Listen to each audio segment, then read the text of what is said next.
Okay, give us your name and where you're from. Y'all know my name, niggas, they call me Kane. Y'all know my name, them bitches, they call me Kane. Y'all know my name, them niggas, they call me Kane. Y'all know my name, y'all know my name. Y'all know I'm from the block, I'm from the block. I'm from the block, I'm from the block. I'm from the block, I'm from the block. All right. I think that's ready. First impression of Bad News. Probably was around 10 years old. So he must have been 18. I can just remember thinking that this guy is the most imposing and feared person that I had seen in my neighborhood at that point. Doing a lot of heinous acts in the street, shooting like it was the Wild Wild West. And that was his way of protecting us and protecting himself. Let me see you. Behind the back. I moved to St. Nick in 1989. Dysfunctional family everywhere. Dope fiends, crackheads, rapists out there at this time. Different crews from every block. Everybody didn't have a mother and father like I did. You're not into the drug life. They wasn't into being gangsters, none of that. And I tried to live the way my mother and father was giving me, but the streets had its own set of rules. It wasn't about being respectful. It was about survival. Stop that. Yo, wait. Sensei, hold the door for me. Hold the door for me. But Jermaine, you want me to handle that? You all right, man? What's your name? I know you don't like people playing with you like that, but let some adults help you sometimes, all right? Don't try to take everything on your own. Yo, come here. I'll give my school like a 1 out of 100 for cooking. Don't let me see you do that again, man. Nah, that's a joke. That's a joke. There we go. Come here, man. How old are you now? 16. So you should start coming to my program. You actually get a stipend for $150. And what we paying you to do is to work on yourself. That's it. I feel you to be a real tough guy, and I love you because you're a king, so just something to think about. But I miss you, man. But I'm still here. I'll be here until 2 o'clock. You can come and check. Yes. In the Bible, they call prophets. In the street, we call them credible messenger. Credible messenger have everything to do with what the community see him as. There's a message that come with the credibility. And the message is, I'm the solution to your problem, but I'm also the thing that you've been wondering, can you be? Can you be somebody after being bad news? Yes. Yes, you can. How do you know? Look at me. I've been shot. I've been locked up. I've been badly beaten. I'm damaged goods. My mind is not fully all right. But one of the things that make you credible is to be able to identify the pain and the hurt, to be able to relate, knowing the lingo, speaking the codes, meeting them where they at, and be like a professor, a doctor of the streets, and bring forth solutions. We got a nice little small group, so I'm gonna just ask that y'all just bring it in. I wanna talk about emotions. You're gonna tell us how you feeling today. This is safe space. This is not a judgment area, so whatever people say, that's their personal opinion. Respect it like you want somebody to respect you. Like Corey, I'm doing all right. I'm getting prepared for my 21st birthday in 3 weeks. That's a milestone, baby. 21st and you still here? Yeah. And you not locked up? Right. I feel like I'm miserable. Confused. Angry. Some of y'all beefing, some of y'all homeless, you know what I'm saying? Some of y'all need help services. Y'all ain't got medical services. Some of y'all got kids, y'all don't got no food for them. Like, y'all got a lot of different problems. So it's like, we can't expect y'all to put down the guns and stop doing whatever you're doing, whether it's hustling, selling drugs, I don't care what it is. I can't tell you to stop doing that and not have something to replace it. You know what I'm saying? We had a group of kids from 2-9 that we ran into. They all grown now. And we was dealing with them when they was 15, 16, 17. Do you see progress in them now? Like, They first party that they ever had a chance to throw without cops kicking their door in and making them not be able to throw the party was the party that we threw for them. But it was a go to college party. Yeah. Most of them graduated and got jobs now. Most of them is fathers now. The ones that we didn't see making it, made it. And the reason why it was hard to see them making it, because when they come back to the block, they gotta be strapped up. I could be slapping them first, yo, what's going on? Yo, I got my diploma, and the next 5 seconds he got that on. I get it. But those are the same people that's walking you to your last hour. So to say, did they change or did we see change? Man, it's a hell of a thing when you can see them walking on anywhere in Harlem and they not ducking and hiding them. We don't quit, we don't stop, we don't give up on y'all. We don't get tired with y'all. And that's the beauty of it. A lot of y'all in here got PTSD and y'all don't know it. What is that? Post-traumatic stress disorder. Post-traumatic, after trauma, stress disorder. So when y'all get into a situation, you do one or two things. You prepare to fight or you prepare to run.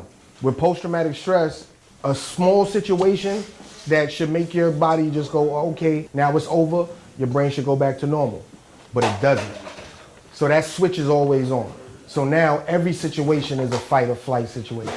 A person from the hood can go someplace else and survive. You take somebody from Connecticut, you throw them in the projects and you see what happens. People lose their mind. People not used to walking over piss and shit every day.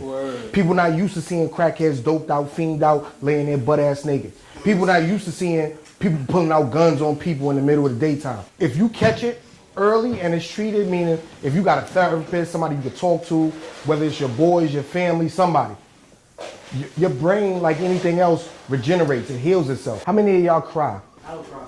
Like, regularly cry. Crying is your body's way of healing. So when we shut that down, it's toxic. You can break your body. As long as your mind is still good, you can heal. Once you break your mind, that's it. This is just us adapting to the situations around us. Like, the way I grew up and stuff, like, I didn't really have my parents, you know what I'm saying? I was adopted and stuff, so like, I don't really have nobody taking after me. Like, I live with my grandmother and stuff, that's my adopted grandmother. My grandmother's 90. You know what I'm saying? I gotta do everything myself. Like, at 20, I feel like I'm behind, you know what I'm saying? Because I look at other kids, and I see like a rapper, for example, like somebody can make Gucci Gang, they making millions. I want to be up there with them. You know what I'm saying? I feel You like don't need to be rich to be happy. nobody, wants to help someone without getting something benefited in their pocket. So let me ask you this question. You don't want to help you? Nah, it's not that y'all don't. No. I just ask a question. Yes or no? Y'all do. Do we ask for anything in return? No. Y'all don't see the investment in yourself?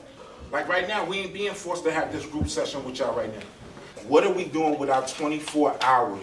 And how much of that time you taking your 24 hours to really build with a dude like Chris? A dude like Jay? Right now, he can talk to you from a mental health situation. He can talk to you as a father, a brother. Why we can't be the one that supports you? Every idol, rap or whatever, promote jewelry, cars, and all kinds of houses that we can't afford. And they always using us in our neighborhoods. They're making millions of dollars off you, and they never gave a dollar back to you. How does that even sound? Why would I want to waste $100,000 in a club when I could waste $100,000 taking care of our family? I could offer y'all jobs. Wait. I could offer y'all jobs, and I guarantee y'all, some of y'all will turn that down. Why? Because y'all so used to getting that fast money. You like, nah, the drug dealers, the hustlers, the stick-up kids, they can't teach you about building credit. They can't teach you about these tangible things that we should be taught as a people. All of us in this room have made an emotional choice at one point in a time or another. Unfortunately, most of us have been arrested multiple times.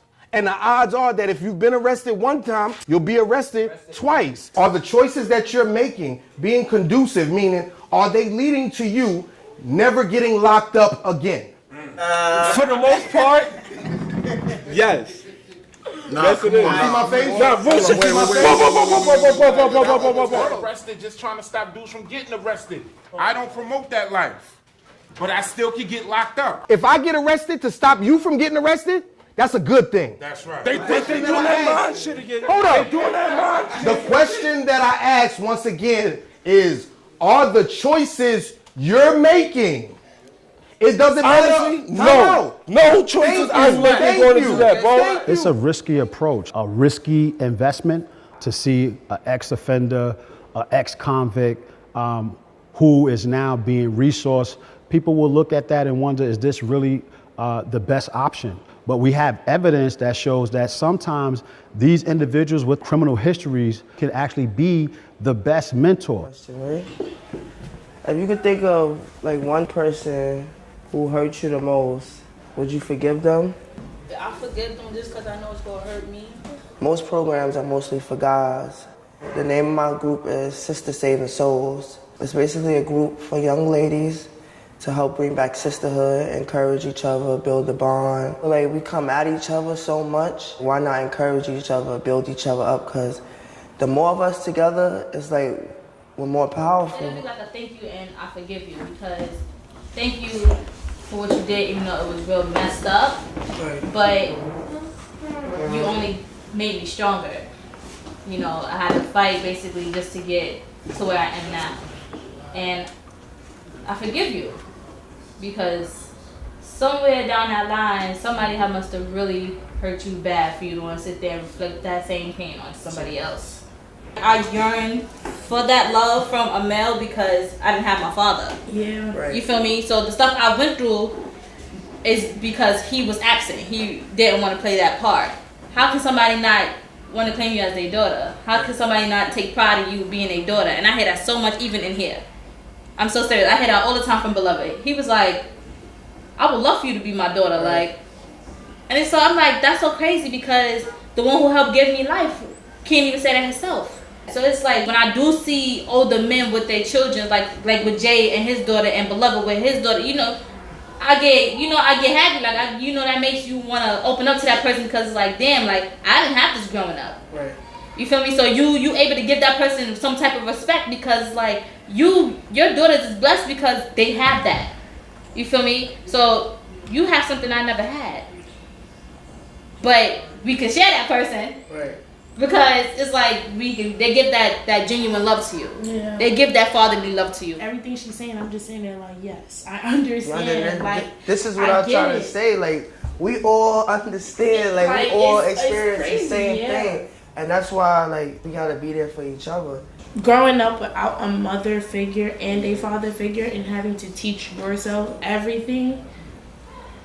Of course, me making mistakes, I had to make them, because nobody was going to sit there to take my hand. So I think a lot of my relationships now, they just bad because of the relationship I didn't get to build with my mom and just having a dad. And then I don't blame myself. I don't blame like, oh, I do this because I don't have to. No, it's I'm going to struggle more because I don't have the mother figure. And the reason why you're going through those relationships is because you know how to love and you know how to treat people, and you want that in return. But that love and all that dedication that you got, take time and put that into you.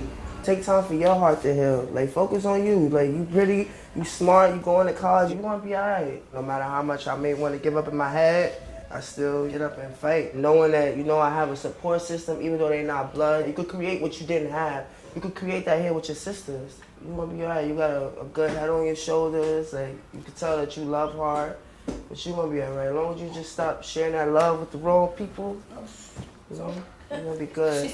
Jay, check in with us, my brother. Hey, how are you? So I'm the honorary man. That was Jay. This is like one of my fathers. Yes, that's allowed to get into the group. That's Minnie's dad. No other man is allowed in the group but me. But Jay.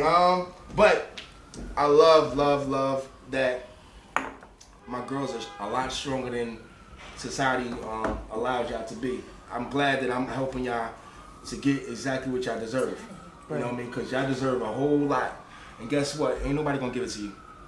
You gotta take it. I promise that you will get everything that you need. The only thing I ask is that when somebody comes to you in need, that you give them the same thing. Right. That's the only thing I ask. I'm not asking for no money back. I'm not asking for no gratitude, no hugs, no thank you, no none of that stuff like that. All I ask is that when it comes times, you help the next person out. Because if you don't, you defeat the whole purpose. And I'll be setting up individually with each of y'all to find out what y'all need. You may want to know how to drive. So you let somebody know. You put in the paperwork. We look for the driving school. We pay for the permit, and guess what? You start learning how to drive. So you can drive me and my kids around. Right. You know what I'm saying? If you need training on something, look up what you need, come with the pricing, and we're gonna work it out. It is not shameful to go through any type of depression, sadness, mental health issue. You know what I mean? Speak up about that kind of stuff like that. We just lost a little sister that never got to be in our program at 11 years old, in Wagner. If no one speaks up, what happens is you become damaged goods before you start your life. In order to break those kind of cycles and curse, I want us to start from the very beginning, so y'all understand that y'all not the only one. Everybody in this group will share their story, and it will become one.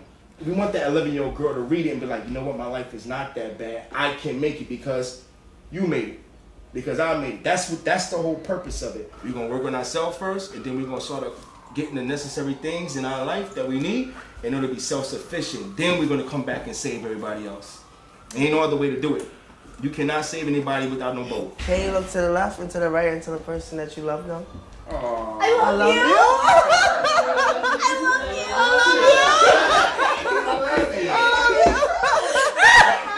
You know I love you. Doesn't it feel good to be loved and feel real love? Where I'm from, we don't have nothing like this. So just to hear they be on so forward to like support each other, encourage each other. When Jay came in, it was like, well, somebody need this, like put in the same amount of effort as you would want somebody put into you. And just see everybody just like, okay, I'm willing to do this. And black women in particular, like for each other, like, I don't know. This is my favorite ministry site. Like, I wish I lived in New York. Even though two of y'all just met today, like I love y'all, and I just want the best for y'all. And you know, I'm ready to walk this journey with y'all, even when you come back up to see us, or yeah. So I'm just happy, and I thank y'all, and I appreciate y'all. And we're gonna get this movement started, because this is not just a for now thing. This is a forever thing. Going from a tenement building to the projects was rough. Give me a rock, I'll take on the best ball player y'all got. Like our first week there, a group of boys came up. There's about 8 of them. And they started asking questions. Where you from? I'm like, I'm from 40th.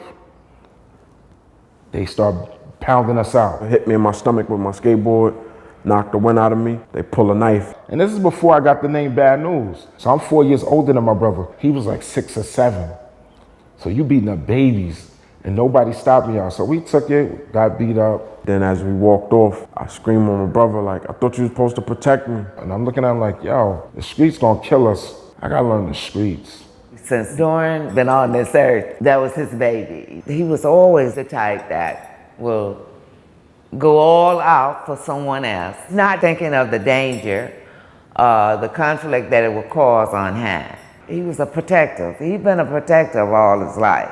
My brother never returned back to school since that day. So when dudes are shooting jump shots, I'm shooting jabs. When dudes is out here riding bikes, I'm kicking steel walls. I'm punching the walls. I'm doing push-ups. I'm training 3 and 4 o'clock in the morning. I'm fighting you so the next time you see anything I say I love, you're gonna think about me, and you're gonna think 10 times forward to not touch anybody I love. And if you do anything to destroy, to hurt, to kill, to conquer, then you somebody I gotta get out the way. Because of his skillfulness and being a protector, he got recruited to become a hitman for hire. Bad News gets shot, he get hits put out on him, he get people to fear him. And it's not to make myself sound like a real creepy bad guy, it's just that it came with the territory. ST is what? And then A makes the sound of what? Stop. Third? Yes. Good job, good job. I went to jail when I was 17. I'm locked up around child molesters, rapists. Sometimes I was 23 hours locked down. No movement. What it sound like? Hanging? Yes. That's the word. There you go. I had to recondition myself. So I took away all the bad news stuff I learned, threw that aside, and I started using words like brother, king, queen, incredible. What's good, King? You know, everything that gave you value, that made you feel like you were somebody. You already know. Yes, sir. Appreciate that, King. What's good, King? King. What's up, brother? How you doing, man? Everything good? Everything good? I'm in a good place, man. But what's up, Friday? Hey, what's going on, Daddy? How you been, man? Good. Good seeing you walking, man. I kind of RIP Bad News. The moment I became beloved and I started using the word I love you. Rabbit, thank the monkey. Yes, good job. Yeah. You doing good, baby. Whenever you see ED, that means he did it already, or she did it already, and that means past tense. But when you see it without the ED, that means they actually doing it right there and then. Yeah, saves him right. Why are you home? Bro, do you know places where you could go at and sit at a computer? Yeah. And go in that other room and get you some air, because you is like looking like a walking zombie right now with all that sweat on. Come on. I'll be right back. Ask Uncle Chris to just press play. Come on, CJ. What are we gonna do, King? I was just waiting to start the detox. Got you. So, have you had a place to stay at since the 30th? So he really not letting you come back in there? All right. So I was wanting you to do the detox and be on your way, and you ain't have to worry about trying to find a place to lay your head at. But I really need you to keep checking your email because I'm gonna send like 50,000 things at you. And some other stuff that came through that's under the radar just because your situation is more severe than everybody else. How quick can you start that detox? So, all right. Like I said, I'm gonna keep in contact with you on this. There's some stuff about to happen in St. Nick that you need to be getting ready to be a part of. I don't want you borrowing nothing from me. I'm gonna give you something, and we gonna be on that note, cause that's where we messing up with you at.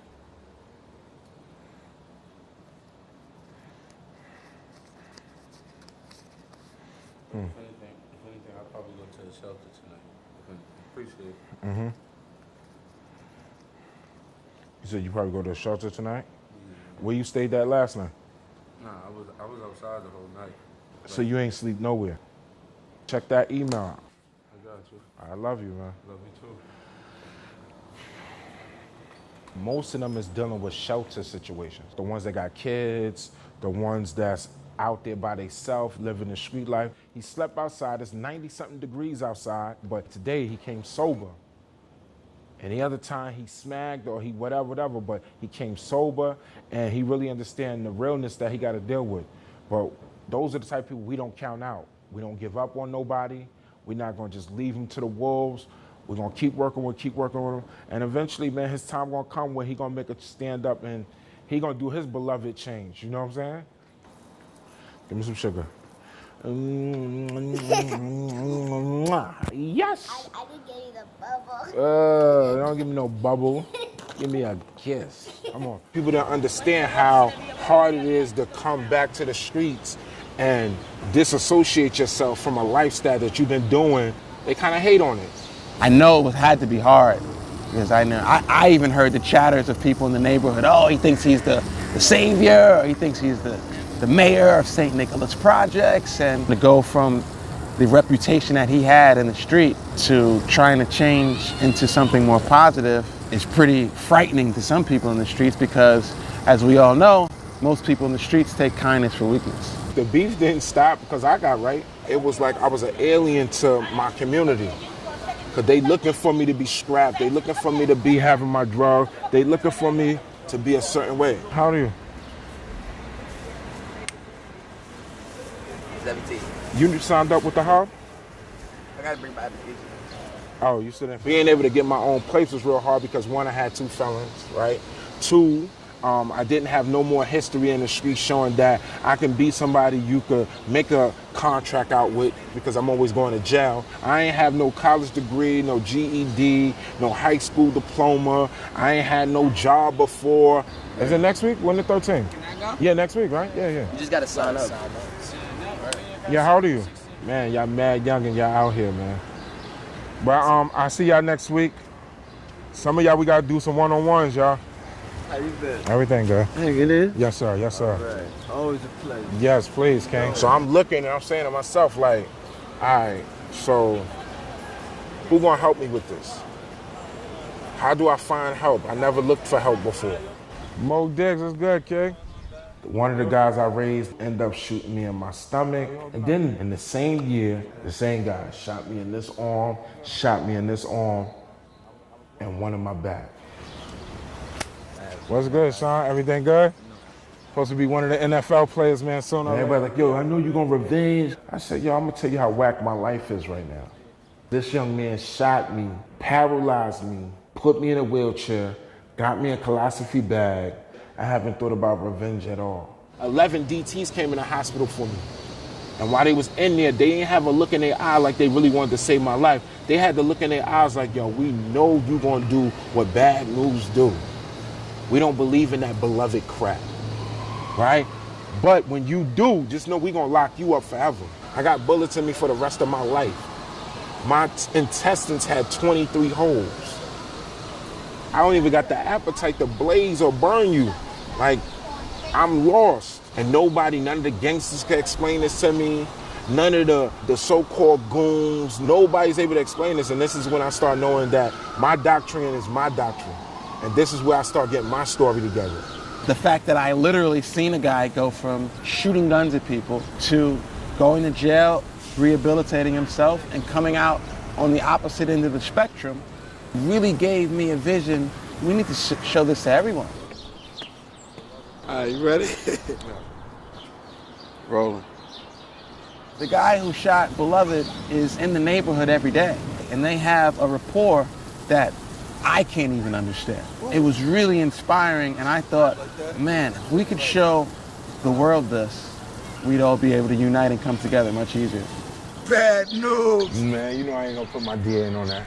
And I don't play with things. And I don't play with things. Wait, say it again? And I don't play with things that you I don't play with things that I use for real. All right, I got it now, I got it. Got Street Politics, mainly YouTube. My main target audience, the guys that are in the streets right now, waiting for the sun to go down so he can try to go to his enemy's block and retaliate. Street Politics and the Credible Messenger movement, I'd say, work parallel to each other. Credible Messengers are obviously in the street, on the ground, and I believe Street Politics does the same on the media scale. I like the give us your name and where you're Y'all from. know my name, niggas, they call me Kane. When you doing all these different scenes and you making people have to remember when they got raped, when they got robbed, when they sold drugs, when they got shot, and all these different things, you bringing out the part of the trauma, you bringing the part of them dealing with mental health, but you also bringing out a talking piece. What was that like? What do you got here, pills? This ain't yours, it's in your pocket. That ain't mine, man. You planted that shit on me, man.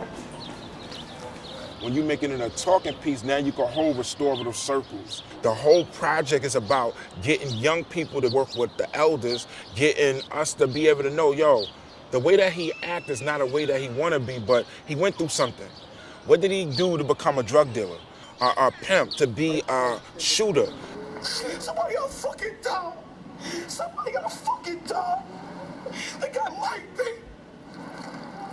Niggas out here running. How you doing? Huh? I said, how you doing? Good. Good. I'm ready for first grade. Third grade? I know first grade. What you mean first grade? What grade you in? Kindergarten. After kindergarten, I need to go to first grade. This whole time I thought you was in the third grade. You carry yourself pretty maturely, you know that? How did grandma die? Which grandma? That grandma right there. That's a good question. He got killed, and that boy and that boy and that boy graduated, and him got died. Why they died? How they died? And this one got shot when he was graduated. This one got shot. This one, everybody got shot. She didn't actually get shot. Her name is Sandra Bland. That one. Mike Brown. Police officer opened fire on this young man with his back turned. And then he died? Yes. But why? Hate. Hate? Hate. That's why I stand here today and I tell you to be encouraged, be awesome, be great, and be loved. Are you smart?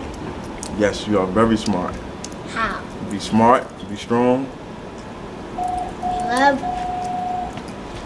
God designed you that way, to be intelligent. He blessed your brain. He stimulated your mind, that you're asking good questions. A lot of other people walk past this board and don't ask no questions. Don't even want to know why these individuals' pictures is up there. You have to conquer evil with love. Does that sound like something that's possible? To overcome evil with love? Particularly in the non-for-profit industry, there's a thin line between mission and money. And we have to always remind ourselves why we do this work. The mission of saving lives is primary. This is not a hustle. We're looking for individuals who are not looking just for a transaction. Sometimes when life happens, it might happen at 1 or 2 o'clock in the morning, you know, where this credible messenger is available to this young person. I've heard countless stories of those calls that come in the middle of the night. You know, when someone might be struggling with a problem or a thought and don't know really what next action to take. And those things that we don't always see when probation is open from 9 to 5. I can feel it. The work pulls so much of you. I'm called to be on deck 24/7. We tried to see how we could have days off, and even on our days off, we still gotta work just so we can keep what we already got going in order. Go, go, go, go. Break it down. Break it down. Break it down. I'm living with my mother right now because we just lost our place, and I got 4 kids and a fiance. I love that thing. I know you do. Sometimes when I'm talking to some of these young people, it's a reflection of what I'm going through because I don't really have a shelter. I'm homeless. Right now, we had to spread our family out due to living conditions and situations. That drink spilled right on my shirt, see? I'm gonna dry off. Sacrificing my sleep, time for my family. I be wanting to go on vacations, be married. That's expensive. You can drink the water. I have thought about doing other things so that I could be able to be financially right. But I know I need more. I need something that can feed my spirit. Our loved ones need to have a protection that could be on for a lifetime. You could give me all the money in the world. If I don't have that relationship, nothing's going to get done. The one key thing that we know that work is love. Our people need extra, extra love. This presents a new paradigm for reentry, where you now are allowing individuals who are coming back into the community once labeled with shame, without opportunity, but now giving them a missional pathway to self-sufficiency, to become community leaders. And so this is now becoming an actual viable position, a role, a community leader. This is a new paradigm for social work, for counselors, because they do all that without the credentials.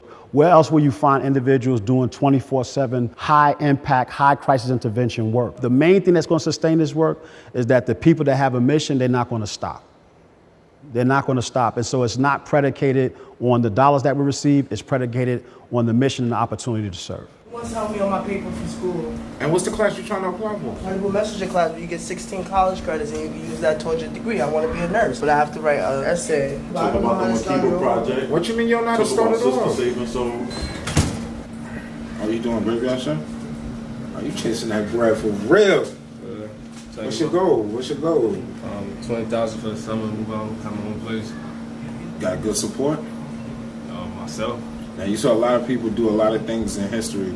Did they do it by themselves or they did it with a support? I believe by themselves. Martin Luther King didn't do it by himself.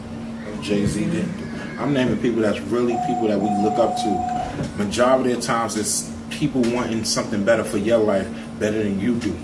That's not the point right now we're talking about. We talking about you got your mind in the right set, you got it set right and all that.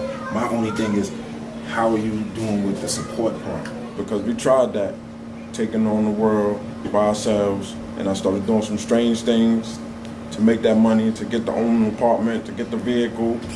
And next thing I know, landed myself in the prison system to where everything I thought I was working to take care of was getting taken care of without me out the picture. And it landed me in some dark places. But with the support of my family, I was able to keep my mind sane and work my way out. But I'm inspired by hearing your ambition and how you want to push forward. Like my family haven't done anything for me besides let me, you know what I'm saying, live there for the little time I did, which was, not very comfortable, setting that I was just living in. So the world is not nice. If you keep believing that, you're just gonna be taken advantage of. Like when I was starving a couple of months ago, who had my back? Did anybody get me? Nah. At the end of the day, why am I searching for, some love or something from somebody that I don't need it? All you need is money. I understand you, and I understand that you have been disappointed by people and that you don't trust people because you went to them when you needed them and they let you down. I only say stuff like that because you want to understand how I think. Nobody understands, where I come from. Nobody understands, why I, do certain things I do. Just on the fact that I'm Kenny. So at the end of the day, you would never know what it is to be in my shoes. My story could be worse than yours. You're right. There's such a thing as universal spiritual law and universal law. Now, all right, so our planet works on physics regardless of the kind of life we've lived. All I'm saying is you're going to get to a point, you're going to have that 20,000. You're going to have someone to trust to invest it if you want it to grow. You're going to have to trust someone at some point. All we're saying is when you get to the point when you are stuck and there's knowledge that you don't have, that you can't attain, all we're saying is open yourself to trusting someone at that point. If you can't do it now, you never know. No, I'm just saying you never know, and we're here for you is all No, I'm saying. You have to think about that criteria of trust. Credible messengers have a tremendous impact in changing the system because they're able to reach our young people in a way that other government entities, especially the ones in the justice system, can't. It's new to the Department of Probation as of about 3 years ago. There's always been people who've had a certain lived experience that take on the mentoring of the younger generation. And so we're just honestly tapping onto that human capital that exists already, investing in it, and making sure that people who are doing this work don't do it just for free anymore and actually can get paid for it. We just had an evaluation done that compared two groups that were statistically similar, right? And found that the young people who participated between the ages of 16 and 24 had 69% lower felony reconviction rates than the comparison group in the first year of being on probation. And that large reduction held true in the second year with 57% reduction in felony reconvictions. So we're thrilled. That's an unprecedented finding. It's something we knew anecdotally from seeing the program work, et cetera, but to have it actually be an evidence-based practice now is just phenomenal. The conditions in our community are systemic, and it's going to take generations to penetrate and continue. It's going to be a constant struggle. And so we take that very seriously in terms of the time frame for community transformation. We welcome all type of support and collaboration as we look at alternatives to incarceration. But if it's going to be true lasting change, it has to be from the community and by the community. I feel like what makes me credible is like the journey I've walked throughout life, and I'm able to own it and share that story with other females. Like, I understand what it is to be raped. I understand what it is to have to sleep on the streets.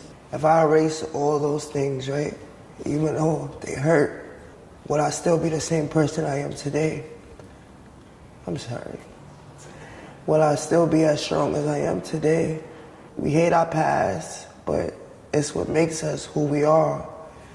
It helps us help others because we go through all that we go through, and then it's that one person that you meet that you could sit and you could share your pain with, who doesn't have to go through that same pain, and you can let them know that it's gonna be okay, that you have somebody now who's gonna walk this journey with you, and that's why I'm always here for them. Like, I have my own situation going on, but I want you to know and learn that you can always come to me, like, no matter what, no matter how far I am or how many kids I decide to have, that you can always come to me.